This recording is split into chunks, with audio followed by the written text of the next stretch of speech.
Xorazmdagi uyga asteroid tushdimi?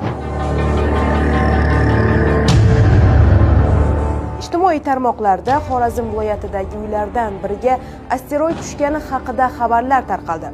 Mazkur xabarlar yuzasidan viloyat favqulodda vaziyatlar boshqarmasi munosabat bildirdi. Qayd etilishicha, joriy yilning 12-may kuni soat 03:39 da Xorazm viloyati favqulodda vaziyatlar boshqarmasiga Bog'ot tumani Yuksalish mahallasi Obod Vatan ko'chasi 4-uy dahlizining taxminan 10 kvadrat metr tom qismi qulab tushgani to'g'risida xabar kelib tushgan. Hodisa sodir bo'lgan manzilda Ichki ishlar boshqarmasi hamda favqulodda vaziyatlar boshqarmasining maxsus laboratoriya xizmatlari tomonidan o'rganish ishlari olib borilgan. O'rganishlar davomida hodisa joyida hech qanday fazo jismlari yoki portlash xususiyatiga ega moslamalarning qoldiqlari aniqlanmagan. Shuningdek, o'rganishlar davomida xonadonda 2 ta propan gaz ballonlari mavjudligi aniqlangan. Hozirda